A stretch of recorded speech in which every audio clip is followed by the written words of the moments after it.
So apparently Hamas has accepted a ceasefire agreement that was put together by Egypt and Qatar. They're hoping to put a halt to the 7-month war with Israel. They're going to return the hostages.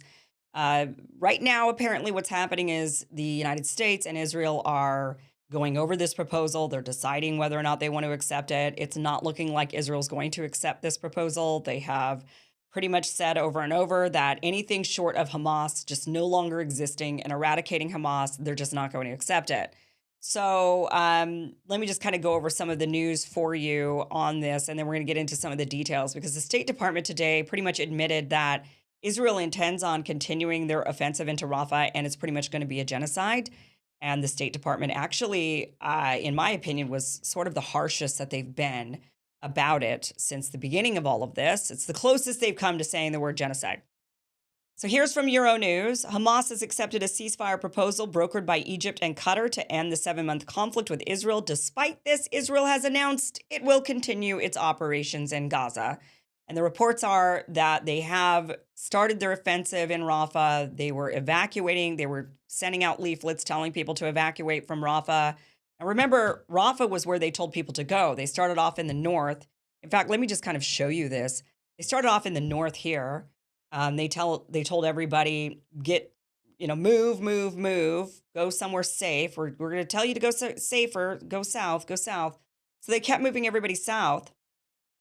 And ultimately, they got everybody cornered down into Rafah right at the Egyptian border.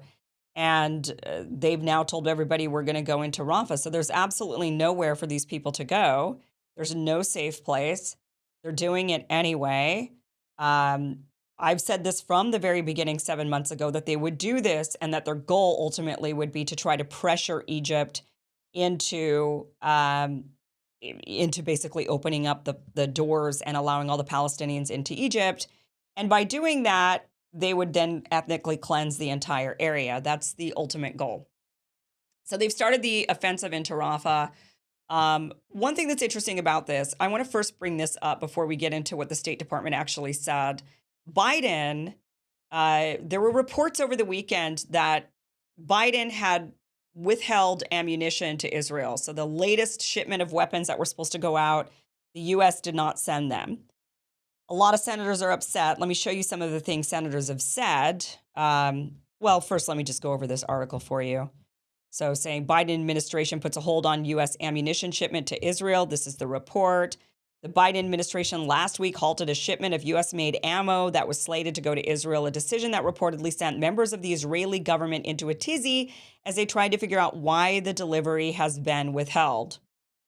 It's not difficult. Look, good for Biden if he finally did something right, if he finally actually withheld weapons. Before, it's just been say, we don't want you to be committing any human rights abuses. We're really concerned about the humanitarian crisis in Gaza, and then just continue to indiscriminately send the weapons. If he finally actually halted the weapons, this is a good thing. This is the first good thing that he's done.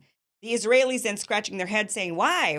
Well, it's because reports have been coming out for several days that Hamas had accepted a ceasefire deal. Today is another day that they've said this, but they'd been saying this for a couple of days. And in fact, Netanyahu even said, he actually, the reports had been coming out for a few days that Hamas had accepted a ceasefire deal. Israel was rejecting it. Netanyahu then a couple of days ago releases this video where he says, it's not us. אני מבקש להתייחס לפרסומים מגמתיים בתקשורת. פרסומים שגורמים... Okay, so the video is in Hebrew, so I'm not going to play the video for you, but I'm going to read to you the translation of what he says. So he says, I would like to refer to trending publications in the media, publications that cause damage to the negotiations for the release of the abductees, and also to unnecessary suffering for the families of the abductees who are going through a nightmare, and my heart is strong. Contrary to these publications, it is Hamas that is preventing the release of our abductees. We are working in every possible way to free the abductees. This is at the forefront of our minds. Israel was and still is ready to make a truce in the fighting to free our abductees. Now, the reports have been that Hamas has agreed to the ceasefire deals and agreed to return the hostages. So That is what but Netanyahu was saying, don't believe what you've read. Don't believe the reports from the news. Trust me, your government. He says, this is what we did when we released 124 hostages and returned to fight. This is what we are ready to do today. In the last few weeks, we've been working around the clock to forge an agreement that will return the abductees. And again, completely contrary to the publications, in order to achieve this goal, we gave the negotiating team a very broad mandate to ensure their release. We did this out of our deep duty to the abductees and to put an end to the terrible suffering of the families.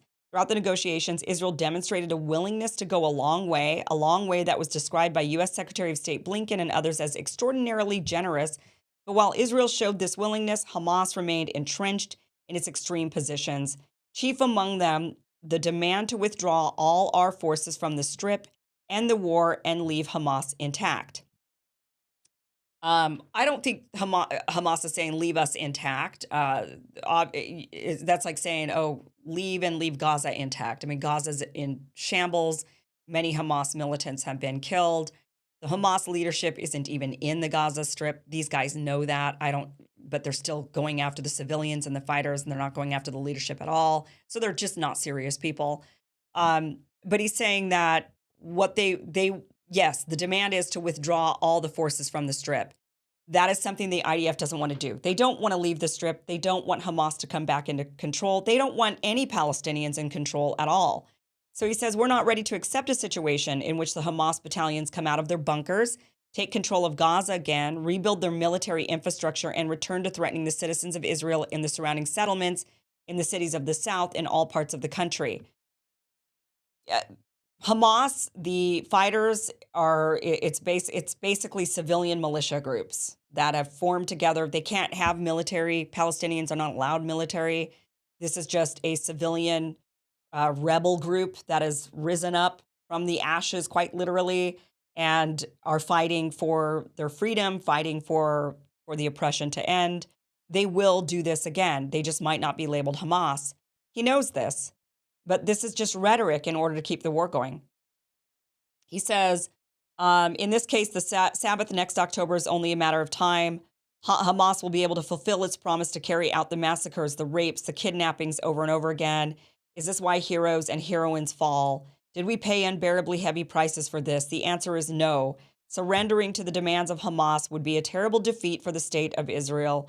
It will be a huge victory for Hamas, for Iran, for the entire axis of evil. It will project a terrible weakness both to our friends and to our enemy, and this weakness will only bring the next war closer, and it will push the next peace agreement further away, because alliances are not made with the weak and defeated. Alliances are made with the strong and victorious. Therefore, Israel will not agree to Hamas's demands, which means surrender, and will continue the fighting until all its goals are achieved. The problem is he hasn't told us his goals. We don't know what the goals are. Just tell Hamas, tell us, tell the Israeli people, tell the families of the hostages what you want exactly, specifically, clearly, so that then we could see whether or not Hamas is impeding the negotiation process or not. That's how we find out. Hamas has said, we'll give you back all of your hostages. We'll do a ceasefire. Israel says, no, we don't want that. Well, what do you want then? You have to tell people exactly what it is. When you say no more Hamas, what does that mean exactly, since Hamas is a political ideology? That's like saying no more MAGA in the United States. No more MAGA. What does that mean? What does that mean exactly? How are you going to achieve that? Be very specific. So he's not, and he's not on purpose because he doesn't want there to be a ceasefire. He knows if there's a ceasefire, it's the end of his political career. Israelis are very angry with him. He knows the longer he keeps the war going, the longer he stays in power, the longer he could achieve his radical ideas of ethnically cleansing and taking the land. That is ultimately what they want to do. Now, let me play for you. This is Matthew Miller from the State Department, pretty much admitting that Israel's plans for Rafah is a genocide. Watch this. In Rafah as it is currently envisioned. We have made clear, the Secretary made this clear in his conversations with Prime Minister Netanyahu and other members of the Israeli government last week, that we have not seen a humanitarian plan that is credible and that is implementable. And we believe a military operation in Rafah right now would dramatically increase the suffering of the Palestinian people, would lead to an increase in loss of civilian life, would dramatically disrupt the delivery of humanitarian assistance, all of which is coming through, I shouldn't say all, but the great majority of which is coming through Kerem Shalom or Rafah and is being distributed inside the Rafah area. If you think about what it would do when you have people moving north to places where internal distribution lines are not currently set up, and you're going to have to try to reestablish those in the middle of conflict in Rafah, we think that would be very difficult, if not impossible to do. So even absent this latest response, we have made clear that we do not support Israel launching a full-scale military operation in Rafah. Okay, let's go over some of that again so that we can hear where he pretty much admits that Israel's plan is a genocide. So let's go ahead and play this. We cannot support an operation in Rafah as it is currently envisioned.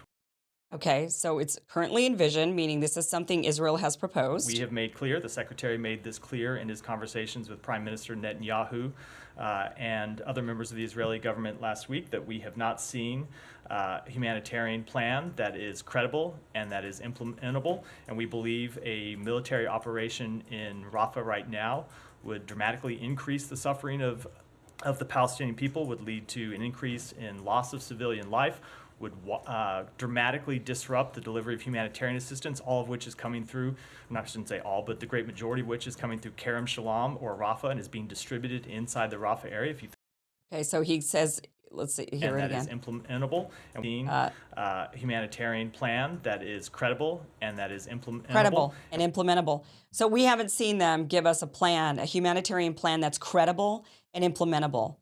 So the Israeli, so this the most moral, most ethical military in the world, right?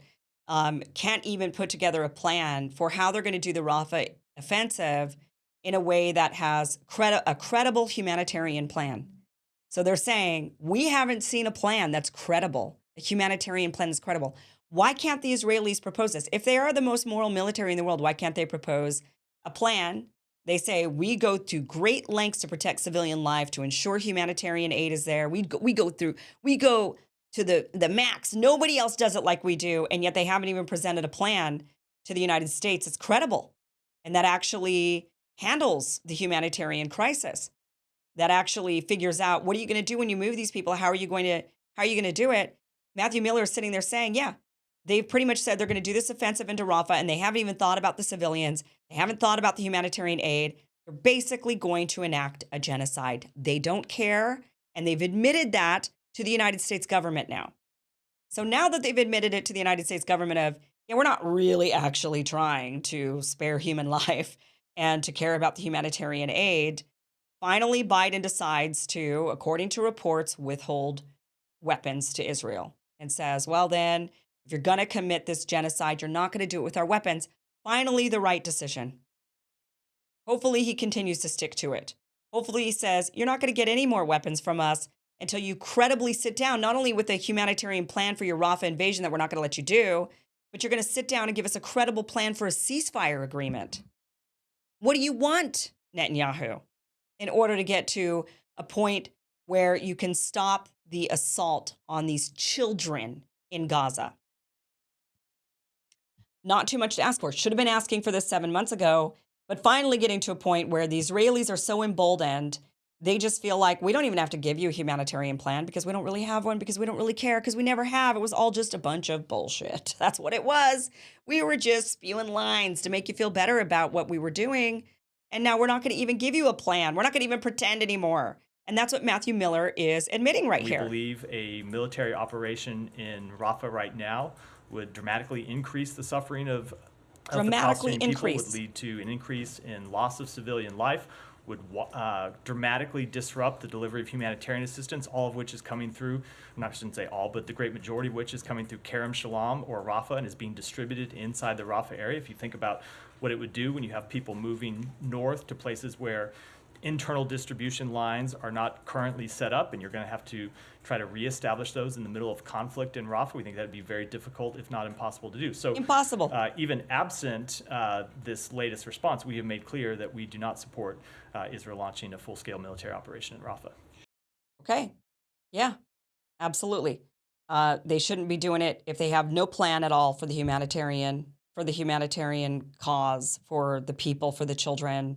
They just don't give a damn. I mean, that is just the absolute truth. And you know what? Lots of Americans, unfortunately, in our government don't either. Here's Speaker Mike Johnson. Let me just show you some of the responses to Joe Biden withholding weapons to Israel, the reports.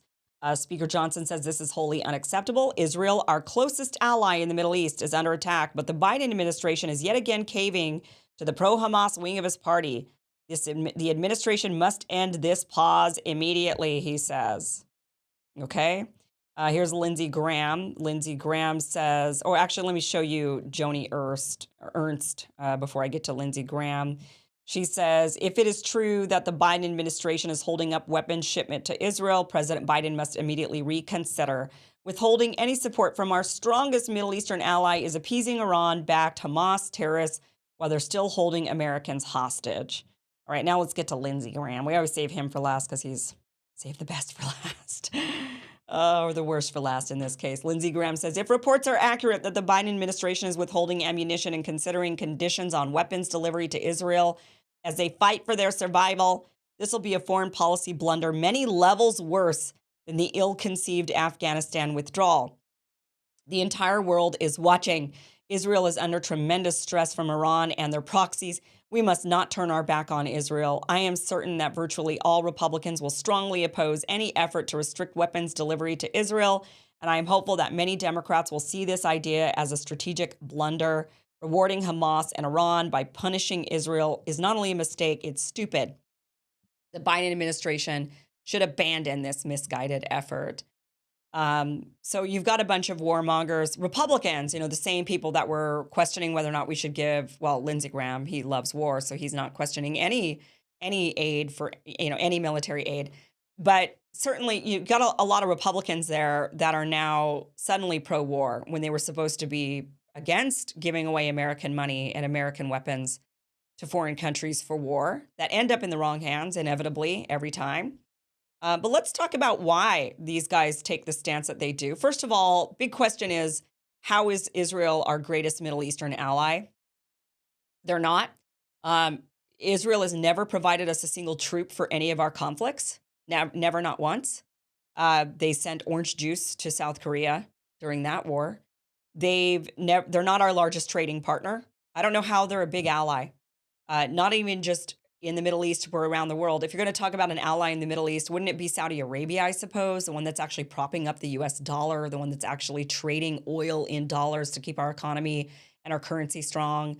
Wouldn't it be them? Wouldn't it be Turkey that actually provides troops to certain conflicts? Or even other nations like Iraq now, that after we invaded Iraq and now we've got some Iraqis that are fighting side by side and acting as translators and helping out American troops. Israelis don't do any of that. They're not our largest trading partner. That would be Mexico, Canada, and China. So, how exactly is Israel our greatest ally? Many of these senators believe they're our greatest ally ever. Others say, well, in the Middle East, they're our greatest ally. It's what exactly is going on here? Well, I'll show you what's going on here. They don't mean they're our greatest ally. They mean they're their greatest ally for their campaigns. Yeah, that's right. They help them get reelected. Here's Lindsey Graham. He has taken over $1 million from AIPAC during the course of his Senate career, his political career. Here's Johnson, Speaker Mike Johnson. He's received $636,313 received from the pro-Israel lobby. Here's Joni Ernst, $505,435 is what she's taken. And these aren't the only ones. Of course, there's Elise Stefanik. She is one of the biggest, loudest voices about we got to stop anti-Semitism. We have to crack down on free speech in American campuses. This is Elise Stefanik. She's the one that helped fire all of the presidents of those Ivy League universities. She's taken close to $600,000 from pro-Israel lobbies. And it's not just Republicans, right? It's Democrats. Kirsten Gillibrand takes, look at this, $850,000.